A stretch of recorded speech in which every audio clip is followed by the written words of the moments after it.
Start with Keith Smith. Brad, how much of a fine line is it for you at this point in the year to be balancing getting guys back in a rhythm versus finding lineups that might work for playoff series and things like that? I mean, we're trying to win. We're going to do everything that we can. Obviously, when you don't have everybody available, you're going to extend further into your bench. And sometimes that, in a given game, things aren't going well. You've got to try different things. But I think we have a lot of information on our players. I think we have a lot of information on our team. I think when we know what we would look like in a full roster situation, and we know, at least we have an idea of what everybody brings to the table in that regard. So I don't have any. I feel very comfortable with how we would rotate and how we would go into a normal game.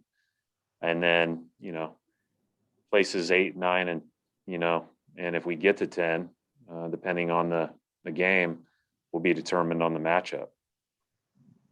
Mark Murphy. Hey, Brad. 2 questions. First, how close is Kemba? I know you guys had him upgraded to doubtful today. Is he just around the corner? And the other question is, the league gave you kind of late notice on Marcus's suspension the other day. Have you brought that up with them? And what kind of complications did that cause you? I don't get into those discussions. That's our front office, so I don't know if they talked about it or not. And with regard to Kemba, he shot a little bit this morning, felt a little bit better, has felt a little bit better each day, but not ready to play. Matt Vitor. Brad, you guys are going up against a team with Becky Hammond on the bench tonight. You've had some women on your staff. Is it encouraging to see the progress? And how far away do you think we are from a woman coaching an NBA team?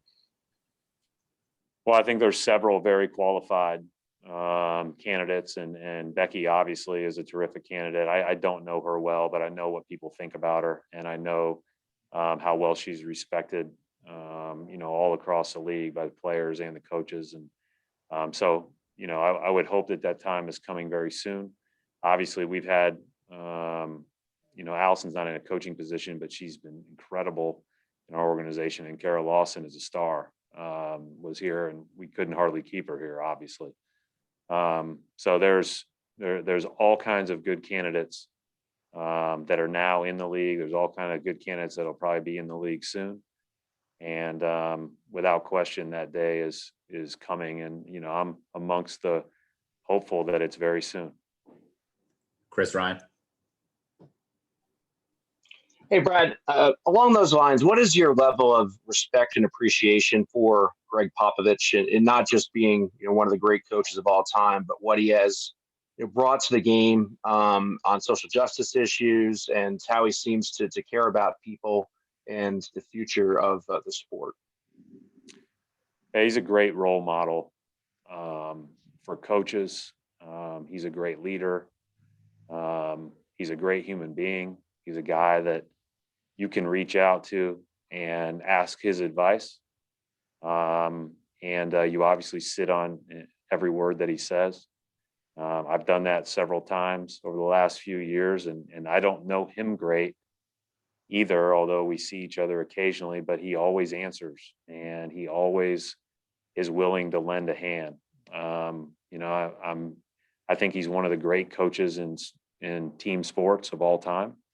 And, I think that it goes beyond just his knowledge of the game or his expertise in managing situations, but he's got it. He's got a great way with his team, his people, and his organization. And then obviously he's got terrific perspective. And I think he's able to share that perspective and lead. And I have nothing but great things to say about him. Nothing but the utmost respect for him. All right, we'll wrap it up right there. Thanks, Coach. Thank you.